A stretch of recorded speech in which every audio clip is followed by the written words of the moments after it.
Welcome to the Glytamins audio presentation. In the next 20 minutes, you will learn what gallstones are, what kinds of problems they can cause, and what you can do to get rid of them. Gallstones are nothing more than coagulated bile. Bile is the green alkaline liquid produced by the liver, which, among other things, helps us digest our food. The liver produces about a liter of bile a day and stores it in a muscular sac called the gallbladder. The gallbladder then squirts this bile down a tube called the common bile duct into the small intestines to mix with the food that comes from the stomach. Well, that's what's supposed to happen. Unfortunately, with nutritional deficiencies and exposure to certain toxins, bile can thicken and form what is known as biliary sludge. When this biliary sludge forms, it makes it very hard for the gallbladder to get the bile into the small intestines. It's like trying to squeeze glue through a straw. It is out of this biliary sludge that gallstones are formed. Gallstones and biliary sludge disrupt the normal flow of bile, causing 3 different types of problems. The first set of problems is related to not getting enough bile into the intestines. The second set of problems occurs when toxins, unable to leave the body through the bile, back up and accumulate in the liver and the bloodstream. The third set of problems occurs when the bile, unable to get into the intestines, backwashes into the pancreas and liver. Let's start with the first set of problems and consider what happens when the bile becomes too thick or full of stones to reach the intestines in required amounts.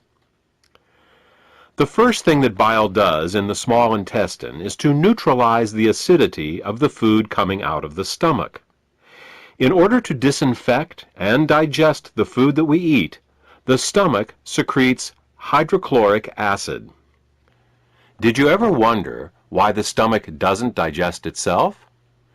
It's because the stomach has a special mucus layer that protects it from this hydrochloric acid. But the small and large intestine have no such protection. Instead, they rely on bile. Bile is a very alkaline substance, and when it comes into contact with the acidic food from the stomach, the acids are neutralized.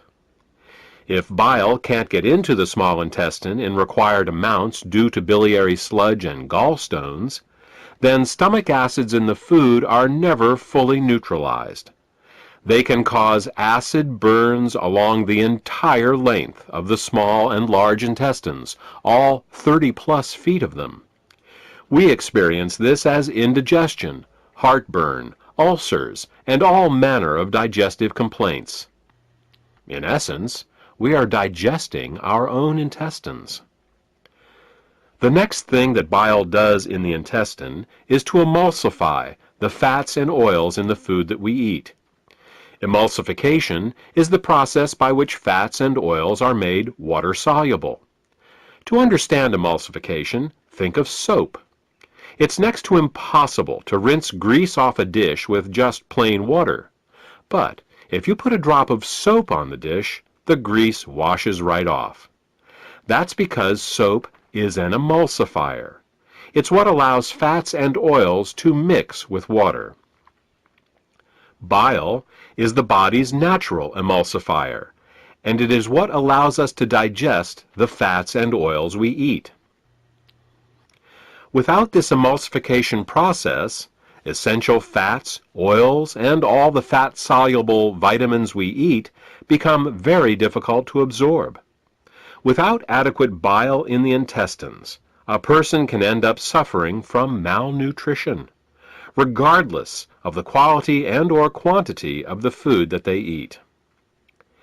If eating fats and oils gives you indigestion, or if you have difficulty with food absorption, it could be due to biliary sludge or gallstones. The next thing that bile does in the intestines is to stimulate Peristalsis.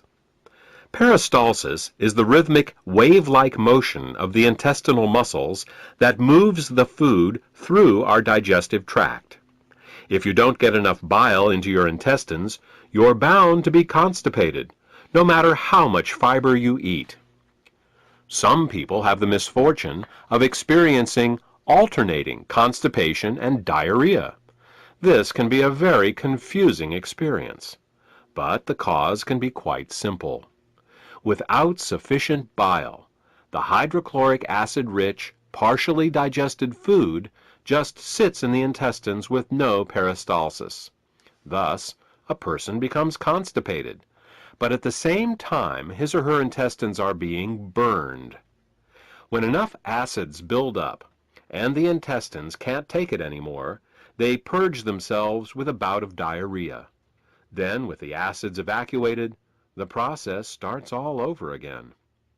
If you are experiencing problems with constipation, diarrhea, or both, biliary sludge and gallstones could be the cause.